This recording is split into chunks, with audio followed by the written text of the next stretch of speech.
from Global, leading Britain's conversation with Iain Dale.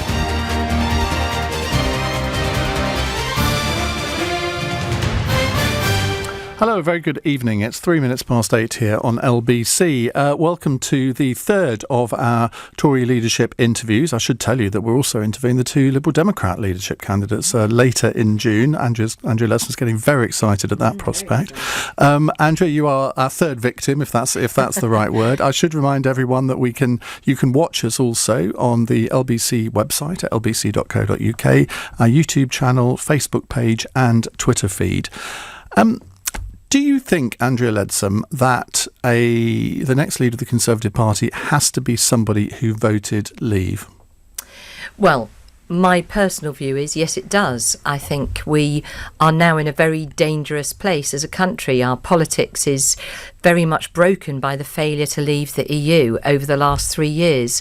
We've got to leave and move on. We can't have the uncertainty that we've had for such a long time continuing anymore. So yes, I do think it needs to be someone who not just accepts the will of the people, which in itself is important, of course, but who also really believes that once we leave the EU, we've got a bright future ahead of us. And that is what I think. It's what I always campaigned for. I know all the different candidates don't like talking about the other candidates, but I mean, someone like Jeremy Hunt, who's Foreign Secretary, he voted Remain, but actually converted to Leave, live on my programme, actually. Can someone like him, in your view, be the next Prime Minister and negotiate our Brexit?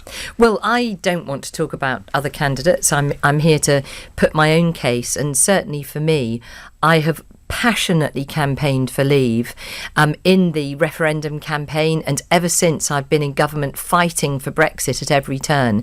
And I do believe, yes, that the person who takes this country forward to get through Brexit and then into the amazing world of opportunity that awaits us, it does need to be someone who actually believes in leaving the EU. Have you always believed in leaving the EU? Because I've got a text here from Ian in Surbiton who says, please ask Andrea when she became a Brexiteer, as I've heard her advocating Remain before 2016. Well, there has been a big campaign about a lecture that I gave to the Hansard Society. So my decision that we'd be better off outside of the European Union was the result of a very long journey. So I set up a Fresh Start project back in 2011 with Chris Heaton-Harris and George Eustace. It was designed to look at reform of the EU with the UK as a part of it. And it's something, I, like many of my generation, grew up inside the EU. I had no desire to leave it. But what I did want to do was to have a fundamental reform of it. So for me, having done a huge amount of work and presenting a manifesto for change to David Cameron on the eve of his persuading the EU to reform, was all about getting change so that we could remain a part of it. And it was when David Cameron came back with so little reform, about 2% of what we were asking for, that for me was very clear. We can't any longer be part of an EU that cannot reform itself, even in sensible ways. And so I felt we would be much better off out of it. It's just not going in the right direction. Why did you stay in the cabinet for so long? Because I think a lot of Brexit supporters found it very odd that we had so many different cabinet resignations, and they kept thinking, well, surely Liam Fox is going to go soon, surely Andrea Leadsom or Penny Mordaunt are going to go soon. But you stuck it out and you became quite a firm advocate for Theresa May's deal, which many Brexiteers do not believe is Brexit. And you came to that conclusion in the end, I suppose, yourself. Well, I stayed in government for 3 years because I totally believe that in order to fight for Brexit, you have to stay in government and influence the outcome. Leaving government means you just take yourself out of the game. So I absolutely do agree that the withdrawal agreement bill was going to mean legally leaving the EU and being in a position to sort out problems later on, but we would have legally left. So for me, that was the defining point. And the reason I resigned was when it came to the withdrawal agreement bill, it was proposed that there was a clause in it that would accept that if Parliament voted for a second referendum, that a minister would then put in place that legislation. That would have meant delaying Article 50 again, and that for me was just crossing a red line. So I couldn't stay with it any longer. But all the time I was in government, I was fighting for Brexit. But David Davis resigned over the Chequers agreement, and various other ministers fell by the wayside since then. He was the one involved in the negotiations. I mean, you must have been tempted to leave at that point, surely. Yeah, I mean, it's been a very uncomfortable 3 years. It really has. But ultimately, as I say, if you want to influence the outcome, you have to stay in the game. And the truth is that, for those who resigned, they've not been able to influence where we got to. And for me, in Cabinet, I've actually had quite a significant influence on the legislation in terms of, as Leader of the Commons, I was putting in place almost 600 statutory instruments to prepare for Brexit by March the 29th. We got that work done. We got in place 5 Brexit bills that needed to be in place for a no-deal Brexit. So, I was making my contribution all the way through fighting for Brexit. But you were sitting in a cabinet which I've described in the past as the most supine cabinet in recent history. You had a Prime Minister who would go around the table asking what everybody thought, and then she wouldn't give her views, as I understand it, and then she would go away and do something completely different, which is effectively why you resigned in the end, because that was the catalyst for your resignation. How could you sit there, though, time after time after time, and allow the Prime Minister to behave in that way? Well, I don't want to comment on anything that went on in cabinet meetings, and what you've described isn't how I would have seen cabinet meetings. I think there were very forceful views expressed, and unfortunately all too many times they were also leaked, but I'm not one of the people who talks about those cabinet meetings. But actually it was much more than just that. I mean, for me, as I say, having responsibility for all of the legislation, I was sitting on the cabinet subcommittee that was called the Day One Readiness Committee that was preparing for all eventualities, including no deal, actually using our input to make sure that the UK could cope in all scenarios. So actually there was a very important role to be played by staying in government.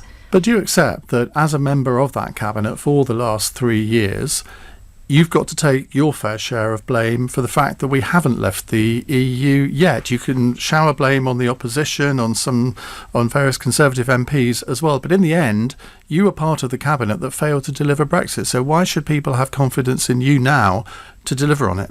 Well, I completely take my share of the blame. I don't know what more I could have done, and I wanted to stay in government to fight for Brexit, but I do accept that I didn't succeed, and nor has the cabinet succeeded.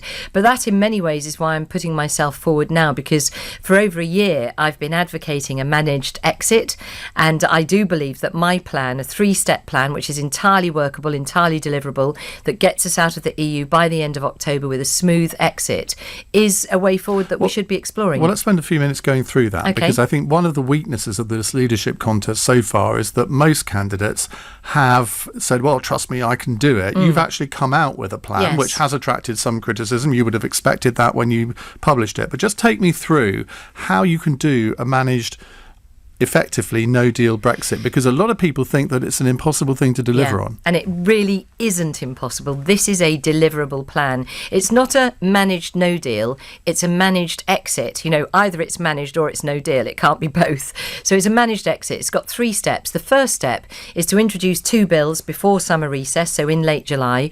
One that resolves to put in place protections for citizens. That's what doesn't work anyway, does it? Yes, it does. Because the new leader is announced on Monday the 22nd. Yes. And as I understand it, Parliament will go into recess 2 days later. No, Parliament has not voted for recess yet, and under my leadership, Parliament will need to sit for 3 further sitting days, which enables us to have second reading of a bill in the Commons and a bill in the Lords. But there's a problem there as well, isn't there? Because if you win and your plan is put forward, and Labour could put down a vote of confidence in that period, and there could be Conservative MPs like Dominic Grieve and several others vote with Labour, and you could actually lose a vote of confidence before you can even put that legislation into force. That's the reality now. So under the Fixed Term Parliaments Act, Labour can put down a motion of no confidence every day of the week. The question is, will they? And it's my view, if we go for a managed exit, so if we introduce 2 bills which are putting forward very sensible measures that all people would get behind, so for example, resolving the uncertainty for EU citizens and UK citizens, resolving the future for Gibraltar, for air transport, for what happens happens to goods in circulation at the time of exit. Really sensible measures that nobody would object to. So it's my view that UK Parliament would welcome that, would welcome resolving some of those outstanding issues, and therefore would give those bills a second reading. Then during the summer recess, we would have a month in which to talk to EU heads of government about our plan to leave at the end of October. During August, yes, you're going to have to track them down in their holiday homes. You might remember Theresa May went to meet with Emmanuel Macron in his holiday home last summer. That went well. The point is that during that period of time, there's an opportunity when people are, half at work and half on vacation, to be able to go and talk to them. Their guard is down, is that what you mean? Well, no, not really that their guard is down. It's just that they have more time to reflect, and therefore it's a good opportunity to go and see key people, to talk to them about our plans for a managed exit and the measures that we can put in place by the end of October. Another step I would take is to propose a temporary free trade agreement along the lines of the EU-Japan free trade deal that we could have in place by the end of October again, that would last for a year, that would solve the issue of the Northern Ireland border for that 1 year period. How would you do that? How would you do that? So essentially you'd have two bills that have had second reading. Summer recess then happens. So in September, those bills go to committee stage and report stage and third reading. So there are plenty of opportunities during that period to introduce government amendments to legislate for a temporary free trade deal. And during September... a free trade deal which you haven't actually negotiated with the EU. So it would be so very clearly, this is the UK side of legislation. And as I'm explaining, we would be talking to the European Union about sensible measures that would lead to a managed exit. Who would you be talking to, though? Because we all know that the European Commission disappears for the whole of August. That's just a fact. The new Commission isn't sworn in until the 1st of November, conveniently a day after we're supposed to have left anyway. Yeah. Who would you be talking to? Sabina Whalen, we know she's been shuffled off to another job. Yes. Who is there to talk to? So, as I say, we'll be talking to EU heads of government during August. And then in September, I would be leading a UK-led summit in Northern Ireland, to which the newly proposed EU commissioners, they won't be in place yet, but they will be proposed. One or two always get not confirmed, but the vast majority of them are then go on to be confirmed. So they will be in place during September, and EU heads of government to join a UK summit to agree, firstly, that we do need to leave at the end of October. It's in their interest that we do, and it's in our interest that we do. And to set out, as a result of that summit, the sensible measures that we all want to take to ensure a smooth exit. But I'm still slightly perplexed by this temporary free trade agreement. Because when do you negotiate that? Because these things do take a lot of time to negotiate, even if they're temporary. They certainly do. And this free trade deal would be a 12-month free trade deal modelled on the EU-Japan free trade deal, so an existing one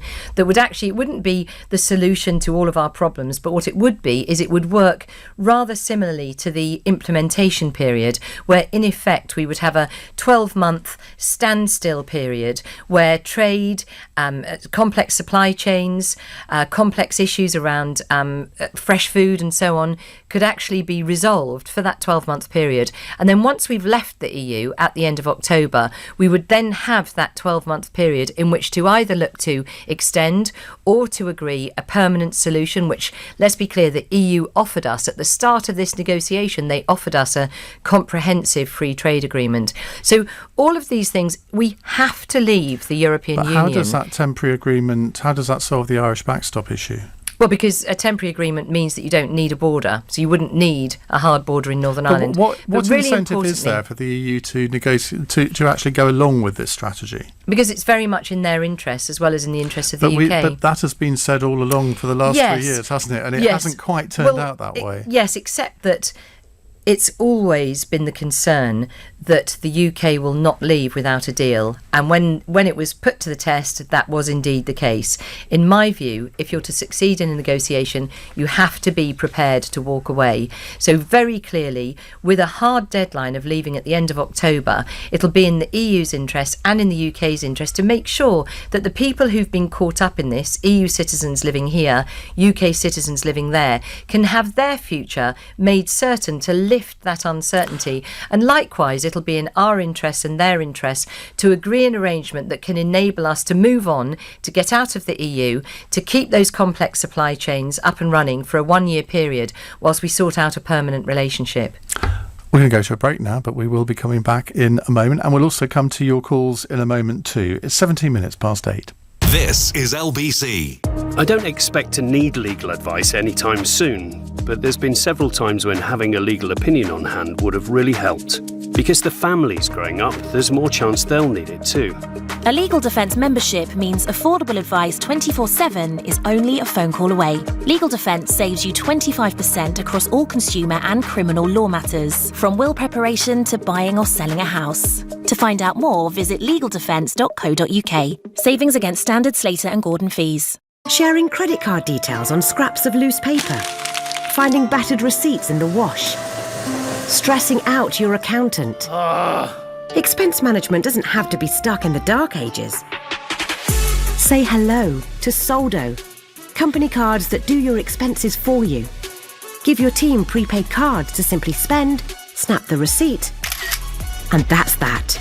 Spend smarter. See the light at soldo.com.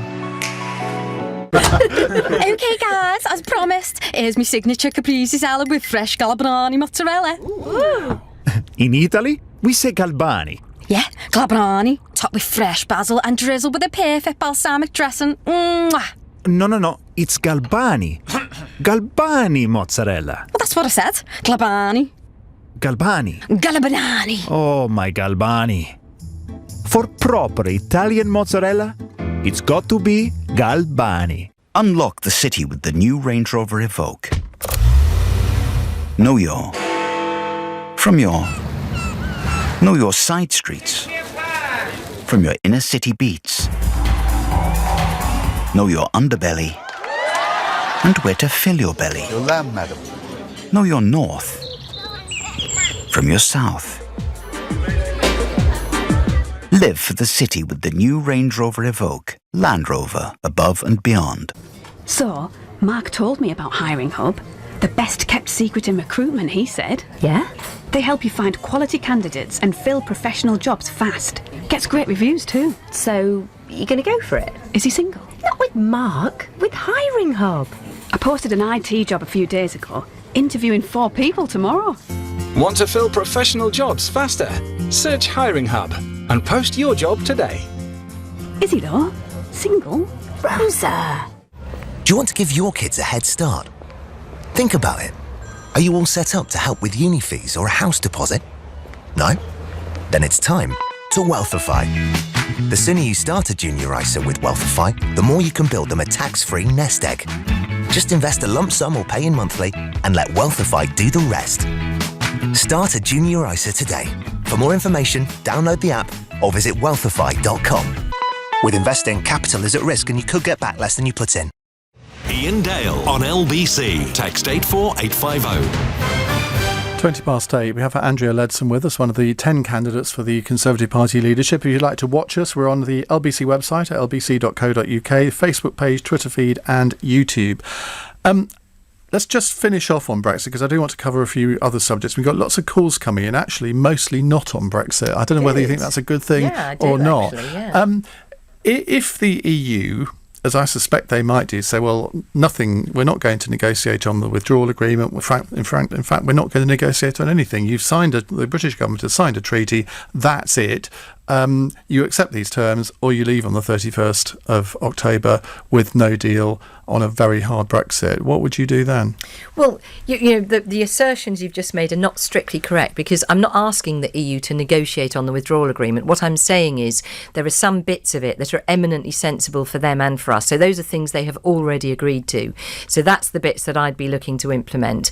Secondly, if the EU really won't negotiate, even to protect their own EU citizens in the UK UK, even to protect the plight of goods already in circulation, if they're really going to cut off their nose to spite their face in such a way, then yes, I mean, we have to leave the European Union at the end of October. The problem is, people sort of say, oh, well, you can't possibly do that. But the reality is that the uncertainty is really harming people and businesses already. So what we can't afford to do is to continue on extending and looking at new measures and trying to sort of renegotiate things. The fact is the withdrawal agreement won't be reopened and the withdrawal agreement bill won't be voted for in Parliament. So they are dead. And all we can do is to look at the bits of it that can be retrieved that can help all of us and then get a managed exit out of it. So we do that. How do you manage the exit for the 1.7 million Brits who live in other European countries? So the point is we're legislating in the UK and the EU have already agreed in the withdrawal agreement those same laws, and what they would then have to do is to have a vote in the European Parliament to accept the same terms that they have already negotiated and agreed. But why would they have to do that? Because that would be the quid pro quo. It's actually the individual countries will have to do that. No, it's not. No, it's a multilateral agreement. So the withdrawal agreement is an agreement between the United Kingdom and the EU 27. So as a matter of fact, if there was a no-deal exit, each of the individual 27 countries and the United Kingdom all have no-deal plans for what would happen to citizens. My point is it would be so much better to put in place the multilateral agreement that then works for works exactly the same way for every UK citizen and every EU citizen. It protects all of their rights. But the point is, for British citizens in other European countries, each of those countries will have to do their own different arrangements. No. It's not European-wide. No, it is European-wide. No, it really isn't. Because the French Parliament have already done it, the German Parliament has already done it. Those are preparations for no deal. That's what you're suggesting. I'm not suggesting that. I'm suggesting that the agreement that is in the withdrawal agreement... But that's dead. You just said it yourself. No, you can pick up elements of what's already been agreed. They will say you're cherry-picking them, won't they? They might say I'm cherry-picking, but the reality is that for EU citizens here and UK citizens in the EU, the best solution is the one that has been agreed between the United Kingdom and the whole of the EU. And so what I'm proposing is to lift those elements of the withdrawal agreement that are in all of our interests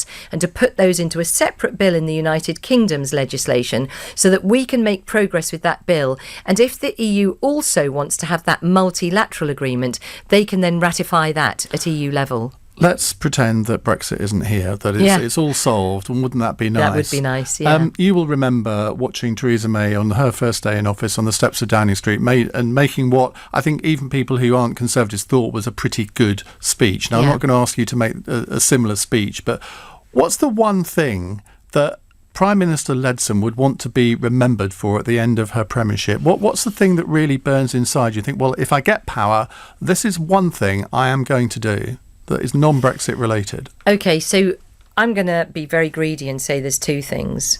One is my real passion in life, which is to provide support for new families, because your lifelong emotional health You're not going is to say determined. Speaking as a mother, are you? No, I'm not going to say that at all, obviously not. But your lifelong emotional health is determined by your earliest experiences. So giving every family the best start in life, that's absolutely key. And then my second pick is to solve the climate crisis, for the UK to become world-leading decarbonisation supporter, both at home and abroad, using our overseas development aid to help developing countries to decarbonise and protect their environment. So does that mean an increase in the aid budget? It means that I would certainly use our overseas development aid that we have now, and I would focus, already some of it is spent on supporting the environmental goals of developing countries. I would want to focus on that because it is a real issue right across the world, particularly in developing nations at risk of flood, of destruction of habitat and so on. But just to be clear, you would use the existing I'd use the existing budget, so you wouldn't increase it. Yeah. What would you cut from the budget then? Well, I think that there are many areas of the overseas development aid budget that could be better spent on protecting environment and habitat. So, for example, much more use of solar power to enable people to be able to cook and heat themselves better in countries that are quite hot during the day. There's a lot of infrastructure building that ODA could be used on in a good way, whilst at the same time not taking away from our support for countries in need and disaster relief and so on. Why are you standing this time? Because you didn't succeed last time. A lot of people think if you hadn't bowed out of the contest and it had gone the full length, you might have actually won. Do you rather regret that now? Do you sometimes lie in bed thinking, what if?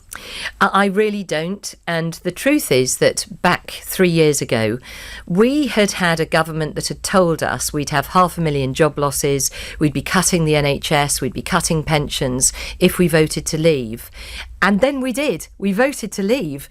And so what we couldn't afford was a protracted leadership campaign. So the day I was told I'd come second, I rang the chairman of the 1922 committee, who was in charge, and said to him, we cannot have a 9-week leadership campaign. We need certainty. We need leadership. We've got to get a grip now. And unfortunately, the decision had been taken. And so I was perfectly clear it was not in the national interest to carry on with that leadership campaign, particularly when Theresa had 2/3 of the parliamentary party behind her. And I certainly think we've seen in recent weeks what happens when you lose the support of your party. So no, I think if I had the facts in front of me again, I would have made the same decision. But if we look at the facts now, Boris Johnson has got around 70 MPs supporting him, according to the lists on the various different websites. I mean, you've obviously got 8 because you had them to nominate you. But you're going to struggle, aren't you, to get through the first round? So I do have good support from colleagues. That I've been speaking with lots of colleagues in recent weeks, and there are a huge number talking about my ideas and my policies, and I know that I do have plenty of support. But the reality is, I'm putting myself forward because I believe that there is a bright future that awaits us once we're out of the European Union. And I really do have a passion for enabling each person in our country to become the very best that they can be. And I back myself to be the leader that actually delivers that for this country. But you can count. I mean, you can see the figures. You can see that there are probably 3 candidates who are going to fight this out now. You have to consider what you would do if you did get knocked out, surely. No, I don't. I have to carry on trying to ensure that I win the support of colleagues for the first ballot and then the second ballot. Anything can happen in a leadership contest, and I will absolutely be fighting with everything I have to make sure that I stay in this race. What's the biggest danger in the world today?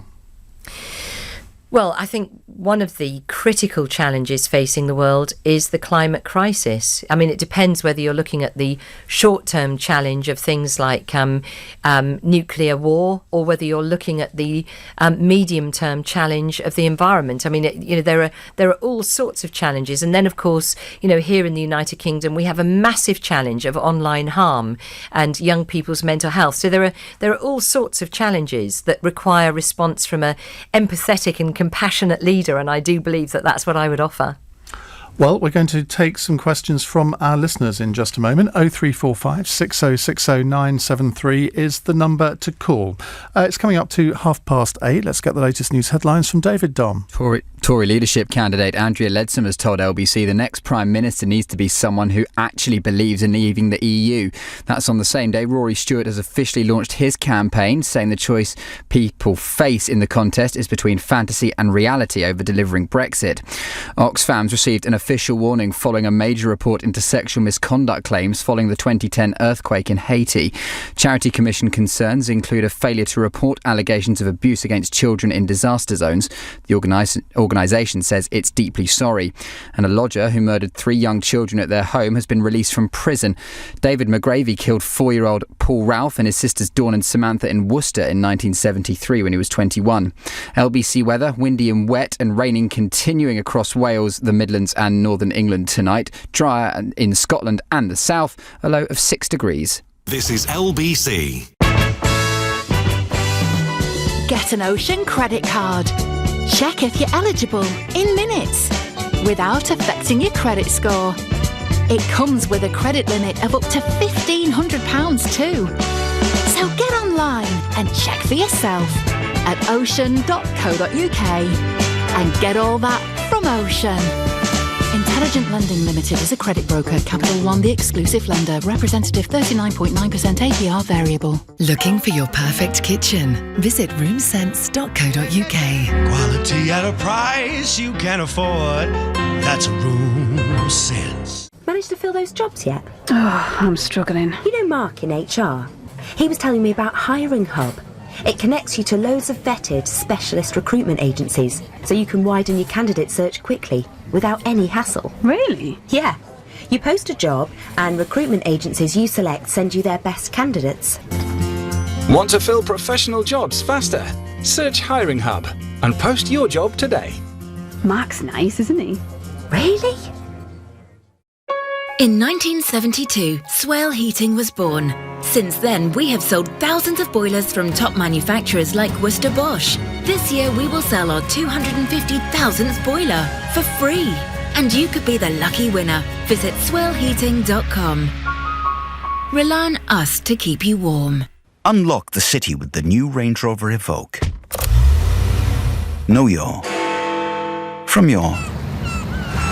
side streets. From your inner city beats. Know your underbelly and where to fill your belly. Your lamb, madam. Know your north from your south. Live for the city with the new Range Rover Evoque. Land Rover, above and beyond. Sharing credit card details on scraps of loose paper. Finding battered receipts in the wash. Stressing out your accountant. Expense management doesn't have to be stuck in the dark ages. Say hello to Soldo, company cards that do your expenses for you.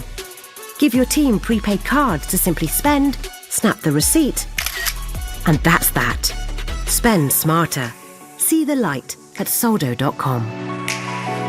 Little Red Riding Hood has been trying to sell her grandma's home for some time now, but the estate agent's shiny, sharp teeth have left her with sweat on her brow. Trust me, darling, I just want what's best for you, hence the added fees. However, she spoke to the friendly team at Property Rescue, who cut out the middleman and guaranteed a sale in as little as 48 hours with no fees whatsoever. Fast forward to living happily ever after. Visit propertyrescue.co.uk. Property Rescue. Fast forward to sold. Iain Dale on LBC. 8:33, time for Andrea Leadsom to take your questions. If you can't get through first time, do keep trying. 0345 6060 973. And let me remind you again, you can watch us on Facebook, Twitter and the LBC website at lbc.co.uk. Alex is in Leeds. Alex, what's your question, please? Hi, Ian. So I'm 25. I don't own a house, and I'll be starting my teacher training in September. I'm also a Conservative member, so we'll have a vote in this upcoming election. So I've got a couple of questions. First one's on housing. So the cost of buying a house has gone up from 6.5 times average salary in 2010 to 7.7 in 2017. So I'm wondering what Andrea can do as PM to either bring this figure down or to make housing more accessible. And secondly, in education, so the IFS is saying that spending per pupil is down 8% in real terms since 2009 to 10 to 17, 18. Again, what can Andrea do as PM to increase funding in real terms per pupil? I love this. You've been watching too many Donald Trump press conferences where the journalists always ask two questions when they shouldn't really do it. But we'll forgive you for that, Alex. So, housing first, Andrea. Yeah, well, thanks, Alex. Specifically on housing for young people, I have a demand side idea and a supply side idea. On the demand side, what I do want to do is enable young people to be able to borrow the deposit on a home. So for young people who are paying high rent but not able to get together the money to put down that deposit, I want to be able to provide them with a government scheme loan that enables them to get the deposit together and then swap rent for a mortgage and have a secure home of their own with not necessarily any increase in outgoings monthly to that But doesn't that inflate young house person. prices? Well, not if you also tackle the supply side. So on the supply side, what I want to do is to allow local authorities to be able to buy a piece of greenfield or brownfield land in a suitable site that's not up for developer-led building, but to actually buy it themselves at a cheaper rate and to bring in services to it, and then to allow for a real explosion of innovative new self-build housing and modular housing, which is something that's really taken off on the continent but hasn't really hit the UK yet. That's very true. Why is that? I used to live in Germany, Yeah, and I mean, people no would idea. automatically look at wanting to build these sort of what they called Hofhäuser. Houses or something, yeah. And they're fantastic, really kind of funky looking houses. And of course, if you've got a decent decent, affordable housing site as a local authority for a small development for young people, you could make that really a cool place to live, and you could have proper infrastructure, electric buses and so on. So I do think we radically need to improve the housing opportunities for young people, and that's two ways in which I do it. All politicians say this, and we've been hearing this for the last 10, 15 years. Well, we've got to build more houses, and you will say, well, under this government we've built more houses than for the last 10 years. Yes, and all the rest we have, of it. Ian. But it's not enough, is it? No, it's not enough. So you've got Rory Stewart promising, I think, 2 million houses in the next, was it 5 years, which I did think was a bit of a stretch. Okay. What do you promise? Well, I mean, at the moment, the government has achieved 300,000 houses in the last year, 300,000 new homes. And, I think it's very difficult to just put a number on it. But what I do think is if you change the policy and you enable the demand side by enabling more young people to be able to actually get a home of their own, but then you also sort out the supply side by freeing up local authorities, I think you could actually increase the rate of new house building quite significantly. And also with self-build, particularly with modular housing, if they're manufactured homes on a production line, actually the build time is extremely quick. And you also don't have the problem that we have in this country of the shortage of labourers, of skilled labourers to actually work on building sites. So I do think we need to look rather radically differently at both the demand and the supply. And very quickly on to his second question on school funding. Yeah, so on school funding, I completely agree with you, Alex, that we do need more money for schools, more core funding for schools. And so I do have two priorities for the comprehensive spending review, which would be schools funding and police funding.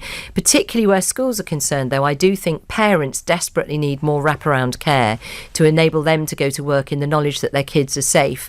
So what I'd want to do is to provide more core funding for schools, but also funding to help schools to be able to pay for more activities for older children and more secure care for younger children. Boris Johnson wants to increase the per pupil funding on average to £5,000. What's your figure? So I'm not making specific funding pledges at the moment because we have a comprehensive spending review coming up this autumn. We need to see what the Office for Budget Responsibility is going to forecast as the headroom that we have to be able to spend. And very importantly, the thing for me as a sensible fiscal conservative, what I would want to see is that we're using some of that headroom for our spending priorities, but also we need to tackle the mountain of debt that this country has, £1.9 trillion of debt. And if we don't start to reduce it, for a start, we're spending £40 billion a year just on servicing that debt. But if we do nothing about it, we're effectively leaving it for our children and grandchildren to sort out. So I'd want to share the proceeds of growth. And I can't say at this point how much money we can afford for schools, but I can tell you that would be a priority. Alex, you say you have a vote in this leadership contest. Are you convinced?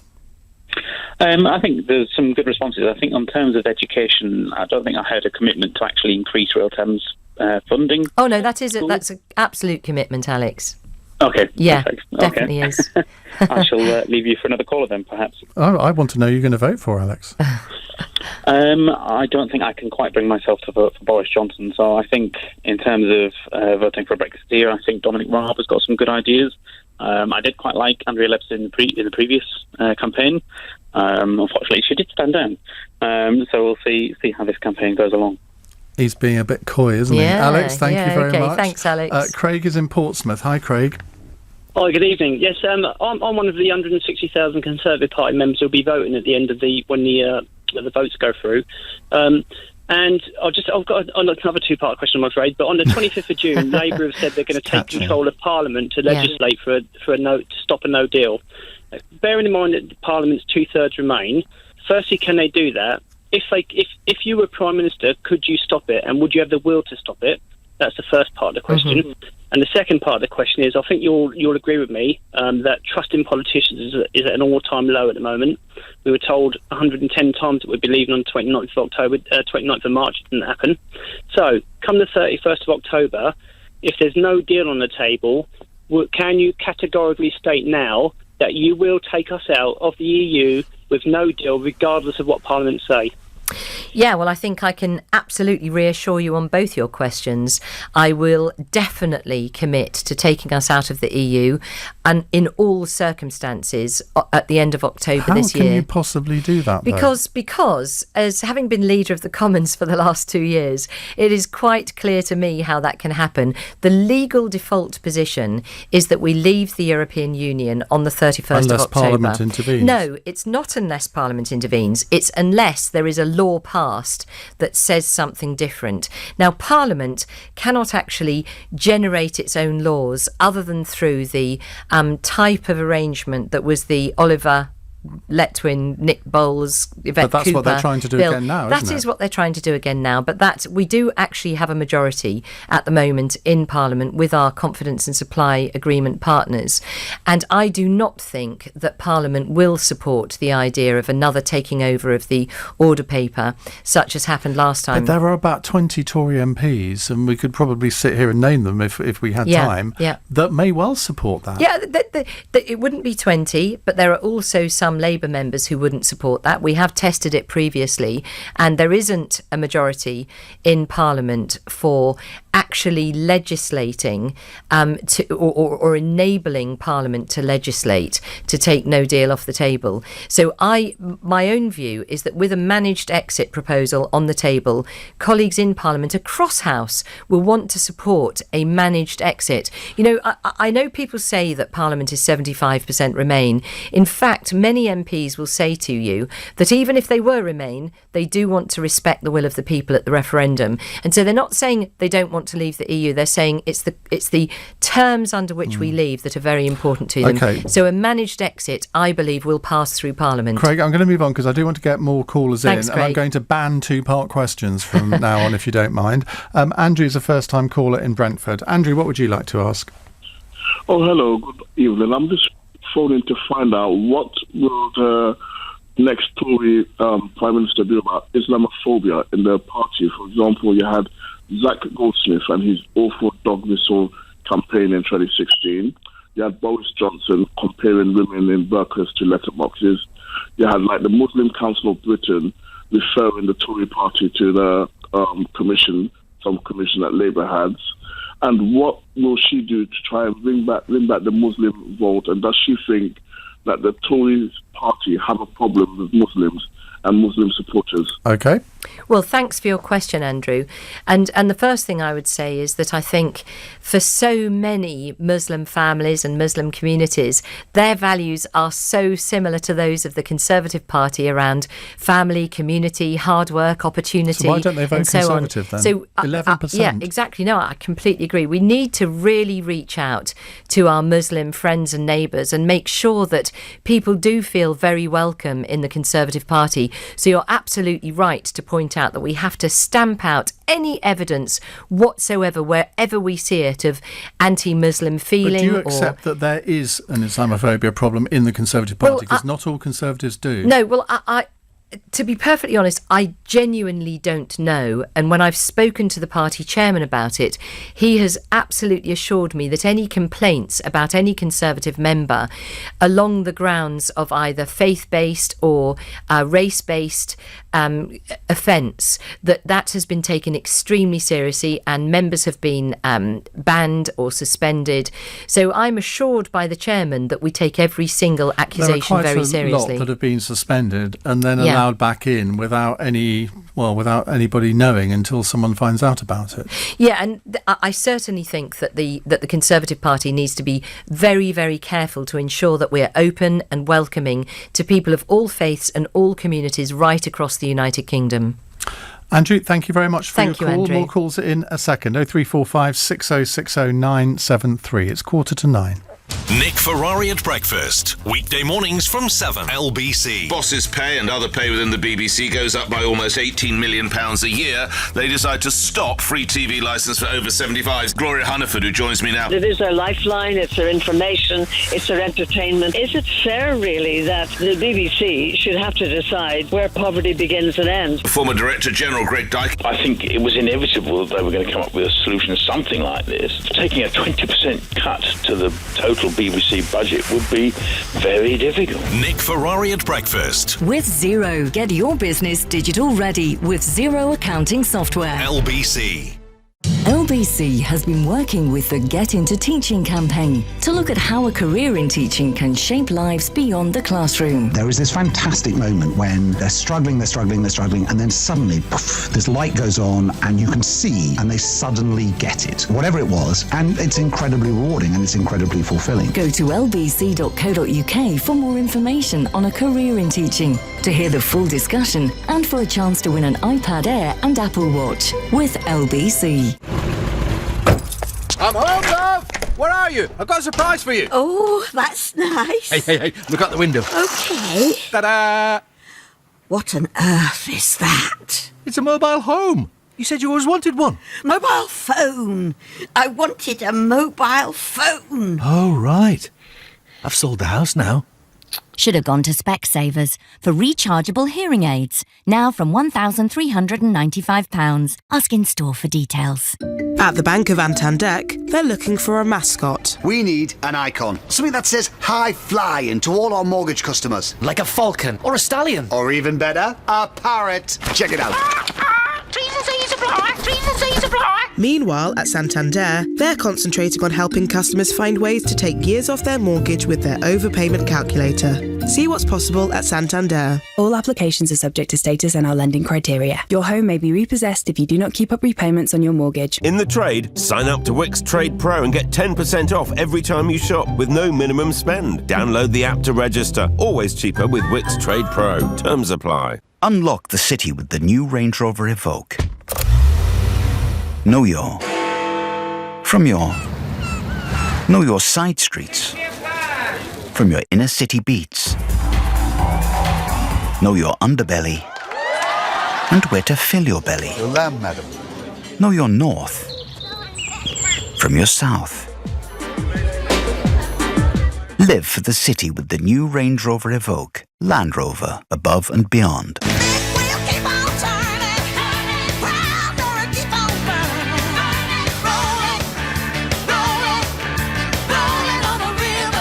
At the AA, we're always trying to make your journey better. Our mechanics fix 8 out of 10 cars at the roadside, usually within 30 minutes of arriving. You could say we're simply the best. Oh, sorry, that's the wrong song. Join today from just £4.50 a month. Visit theaa.com. The AA, because anything can happen. New customers only. T's and C's apply. Iain Dale on LBC. Call 0345 6060 973. 12 minutes to 9 on LBC. Andrea Leadsom is with me taking your calls. Don't forget, Esther McVeigh will be here after 9 o'clock. Right, let's go to another call. Danielle in Dundee. What's your one-part question, Danielle? Well, I'm backing Andrea's leader, but I know there are some concerned Unionist and Scottish Conservatives just about the sort of never say never to an indie rest too. So, yeah, I was just wondering what she could say to people to back her as leader as well. And this has come up today because I think you made some comments earlier today about this, didn't you, which haven't gone down well in some unionist quarters in Scotland. Well, yeah, that was slightly taken out of context, to be honest. I am absolutely clear. We had the referendum in Scotland. It was a once-in-a-generation referendum. The Scots voted to remain a part of the United Kingdom, which is fantastic for us and fantastic for them. And I'm absolutely committed to respecting the result of that referendum in 2014. The reason I said never say never is because I also respect devolution, but I am quite clear I would not be expecting or indeed permitting a further Scottish referendum in this generation. But of course, Nicola Sturgeon won the last Scottish elections with a second referendum in her manifesto. So do you not have to respect that result? No, I think you have to respect the result of the referendum in Scotland in 2014. But these elections overwhelmingly superseded for the United that. Kingdom. Well, there isn't a firm majority in Scotland, and certainly polls suggest that the Scots do not want a further referendum. For me, unequivocally, I would not support a second referendum on Scottish independence at the current time. That should be a once-in-a-generation decision. It's not right, it's not fair to create the uncertainty that yet another referendum would cause there. And of course, the same goes for the whole United Kingdom in terms of the referendum about the EU. We had it, and that's it, and we now have to abide by the result. Are you happy with that, Danielle? Yeah, absolutely. Thanks, Danielle. Well, one satisfied customer anyway. Quick question from Anthony in Norfolk, who says, as you know, Boris wants to increase the higher earning tax limit. I see this as buying MPs' votes. What do you think? Well, actually, my concern about that is, having been Leader of the Commons for the last 2 years, I did have a small group of statutory instruments, which are secondary legislation, which were proposing slight adjustments to charges for various things, which in a hung Parliament we simply would not have the numbers to be able to pass. So I'm afraid, from a practical point of view, in a hung Parliament you can't achieve significant tax reviews and big fiscal changes. That's going to need to wait until we have a Conservative majority. OK, Mark is in East Sussex. Hello, Mark. Hi, Ian. Hi. Go ahead. Andrea, do you think that the Labour Party, under the leadership of Jeremy Corbyn, is capable of winning an outright parliamentary majority in a general election? Well, thank you for that question, and I don't think that the people of the United Kingdom would support a hard left Marxist government that would undoubtedly destroy jobs, destroy businesses, destroy our place on the world stage. But my big fear is that unless the Conservatives can take us out of the EU and then move on to the amazing future that we have ahead of us once we're out of the EU institutions, then if we get to a general election, it could happen by default, because as we've seen, the Brexit Party has been able to take votes away from Conservatives because of our failure to deliver on Brexit. So for me, it's all the more imperative that we get out of the EU, that we move on with our Conservative, compassionate agenda for our nation, and then we can win the next general election outright. Do you agree with Jeremy Hunt that the Conservative Party is facing an existential crisis? I certainly do think that we have no divine right to govern, and we have no divine right to even lead the opposition. You know, parties do have to make the case, they have to deliver for the people, and they have to demonstrate to people how their lives will be so much better under that Conservative government, and those things we need to now do. Mark? I completely agree, but you've got to get that message out there. Thank you. I think the man is completely unelectable, and I have faith in the British people that they would ultimately see that at the ballot box. Yeah. OK, Mark, thank you. Mark. Let's go to Gail in Bristol. Gail, what's your question? Hi, I'm wondering, when will you put an immediate stop to the loan charge and review it? I'm the daughter of a loan charge suicide victim, and it's still going on. You know, the treatment of these contractors is disgusting, and how many more people do we have to lose? Well, Gail, I'm so sorry, really. I mean, that is absolutely terrible to hear, very genuinely.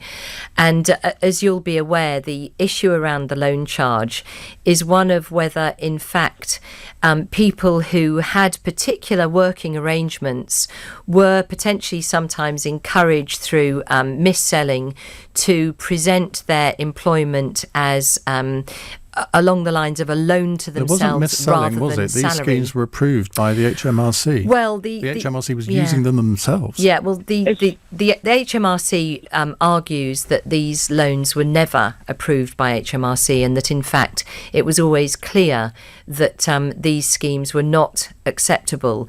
And I do think that there is a very legitimate investigation that needs to be had. But I am so sorry to hear about your situation, Gail. I really am. Could you not... sorry, Gail, I'll come back to you in a second. No, that's all right. Can you not commit to agreeing that retrospective claiming of back tax over 20 years is not acceptable? The convention has always been a maximum of 6 years, and that would actually prevent people like Gail's father from getting into the psychological state that they clearly have got into. Yeah. So I would absolutely accept that retrospective taxation is not the right thing to do. However, I think that the reason why I say there needs to be an investigation of this is because there is a very legitimate argument about whether that retrospective taxation was something that people should have been and could have been aware of at the time of undertaking these particular working arrangements, or whether it wasn't. And, you know, I've always been clear, right from when I was on the Treasury Select Committee as a backbencher back in 2010, that we cannot have retrospective taxation. People do need certainty in their business affairs, but at the same time, it's vital that people do pay their fair share of tax. So I certainly would commit to properly investigating the situation. We can't have another review. We've already had a review. Well, there has been a limited review, that's true, and I have actually looked into the loan charge on behalf of particular constituents of mine, and HMRC have come back with I think, very reasonable comments that they've made about the particular circumstances. Now, I recognise that, there are lots of people caught up in this, so there are general points to make and there are specific issues for individuals, and HMRC have always said... But people are dying because of it. Well, and that, HMRC have always said that nobody should be put into a position where they are mentally they're putting unwell. the people in the position. That's the problem. And HMRC have been very clear that people should call them, should speak to their advisors, and should deal with them directly. Gail, you come back. Yeah, please do, Gail. Do you know what? I have two issues. Yeah. First of all, my dad was a very honest man. He declared everything to HMRC. I have paper trail going back years and years, his whole career. He told them. Secondly, the amount of time he had to wait was, and that we are now waiting. We're no further along. We're months and months down the line. We are no further along.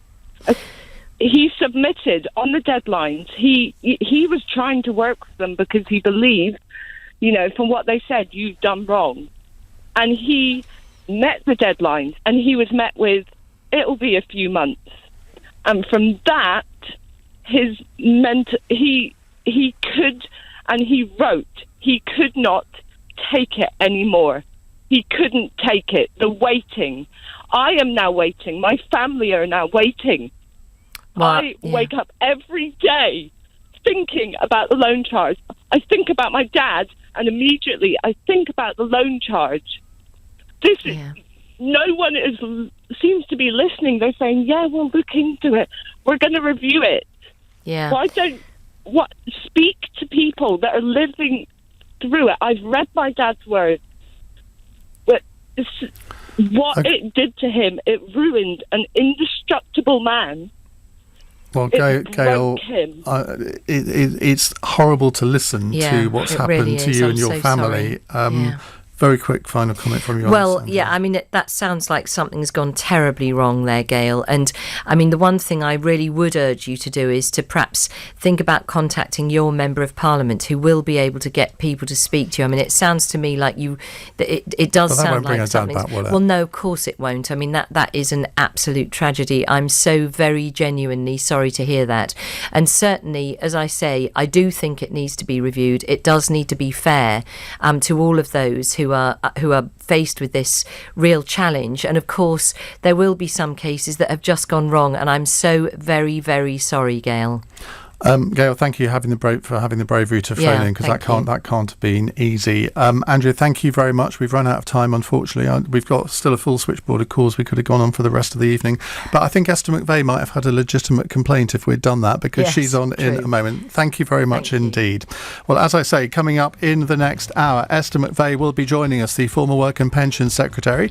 She launched her campaign for the Tory leadership yesterday. She's been holding meetings in pubs up and down the country, a bit like Rory Stewart has been walking up and down streets. So there are lots of questions to ask Esther McVeigh, so keep your calls coming. 0345 6060 973. I'm going to be asking her questions for the first half an hour, then it is down to you. 0345 6060 973. That's the number to call here on LBC.